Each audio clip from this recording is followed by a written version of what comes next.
खुलुमबाय बड'लेटेस्ट आपडेटआव बयखौबो बरायबाय। रादाबखौ फरायदों आं प्रमद खाख्लारिया। गिबि रादाबाव दङ सासे बर'नि फिसाया गंसे सोमोनांथाव कार दिहुनदों। गुवाहाटी आइआइटिआव सोलोंथाइ लानाय जायख्लं दैमारि आरो रुथ चांमाया उर्जा इभि मबाइलिटि G11 मुंनि गंसे कारखौ दिहुनदों। बे कारआ सिगां बाहागोआव साखा खबनै आरो उननि बाहागोआव खबसे साखा। बे कारआव सानै जिरायनो हानाय सुबिदा दं। बे G11 कारआ इलेक्ट्रिसिटिजों खारो। डिलिमिटेशनखौ लानानै इउनाइटेड फराम अफ एक्स-एन-डि-पिआ मेम'रेन्डाम गथायदों। दिनै इउनाइटेड फराम अफ एक्स-एन-डि-पिआ डिलिमिटेशनखौ लानानै गोजोननाय गैयैखौ फोरमायनायजों लोगोसे मोजाङै दाफामफिननांगौनि थाखाय chief election commissioner of India Shri Rajiv Kumar बिथांनो क'क्राझार जिल्ला बेंगिरि आरो चिरां जिल्ला बेंगिरि बिथांमोननि गेजेरजों गोसोखां बिलाइ दैथायहरनाय जायो। बर' रावा आसामनि लोगोआरि सरखारि राव महरै गनायथि मोननायनि उनावबो फिन बिटिआरआव बर' रावा नेवसिजादों।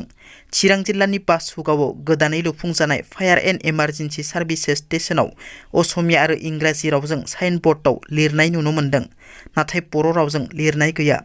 बे खौरांखौ मोननानै बासुगाव दखरा एबसुनि हानजाया नुजाथिहैना बर' हांखोखौबो लिरनांगौ होननानै गोख्रों रावजों बुंहैयो। 24 घन्टानि गेजेराव बर' हांखोजोंबो लिराब्ला गोसोम दागोजों खोमोरगोन होनना बुंनाय जायो दखरा एबसुआ। फिन सासे बर' आइजोआ गुबुन हारिनि हौवाजों जुलि जाना जिउ फोजोबजादों। बेबादि बर' आइजोफोरा गुबुन हारिजों जुलि जाना बोलि जानांनाय जाथाया बियो गिबि खेब नङा। धेमाजि जिल्ला गगामुख 1 नं कदमगुरि गामिनि रुंसारि दनेश्वर सरगियारिनि फिसाजो डिम्पल सरगियारिया लखिमपुर बरदय गिलामारानि सरब तामुलीजों गोसो थोलायना जुलि जाहैदोंमोन। नाथाय थांनाय 5 जुलाइ खालि डिम्पल सरगियारि आरो 2 बोसोरनि फिसाज्लानि गोथै देहाखौ न' खाथिनि फख्रियाव मोननाय जादों। बे जाथायखौ लानानै हिन्जावनि नखर आरो गामिनि रायजो राजाफोरा फाव फान्दायना बुथारनायनि सन्देह खालामदों। माखासे भिडिअ गोसारनायखौ लाना दावराव जादोंमोन बिसि फिसायनि गेजेराव आरो सिगांनि समफोरावबो बुलायनाय जाबाय थायोमोन होनना नखरनि सुबुंफोरा फोरमायदों। धेमाजि जिल्लानि जनायाव प्रसाद जानानै सा 60निबो बांसिन सुबुंफोरा बेरामाव।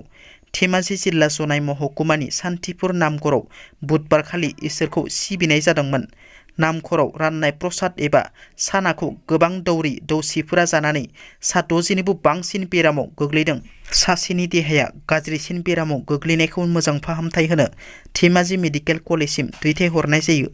मिथिनो मोननाय बादिब्ला सिमेन्सापुरि आन्सलिकनि गोबां भग एबा दौरिफोरजों लोगोसे गुबुन गुबुन जायगानिफ्राय फैनाय दौरि दौसिजों जिरायफानाय गोबां नखरनि सुबुंफोरा जाफादोंमोन प्रसादखौ। दासान्दि सा 60निबो बारा सुबुंफोरा बेरामाव गोग्लैनायनि अनगायैबो आरोबाव माखासे सुबुंफोरखौ बेरामाव गोग्लैनायनि इसारा दं होननानै मिथिहोदों डक्टर आरो थागिबि रायजो राजाफोरा। दुलाराय बर' फरायसा आफादा गुवाहाटी मुलुगसोलोंसालिनि भाइस चेन्सेलरनो मेम'रेन्डाम गथायहैदों।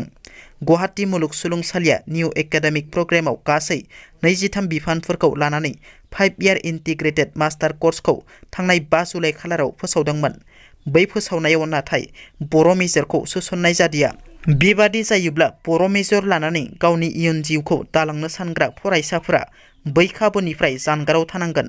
गुवाहाटी मुलुगसोलोंसालिनि बेबादि थांखिखौ माब्लाबाबो गनाया आरो बेखायनो दिनै दुलाराय बर' फरायसा आफादनि मोनसे हानजाया गुवाहाटी मुलुगसोलोंसालिनि भाइस चेन्सेलरनो बर' मेजरखौबो सोसनथारनांगौनि थाखाय गोसोखां बिलाइ गथायदों। दिनैनि रादाबा एसेनोसै।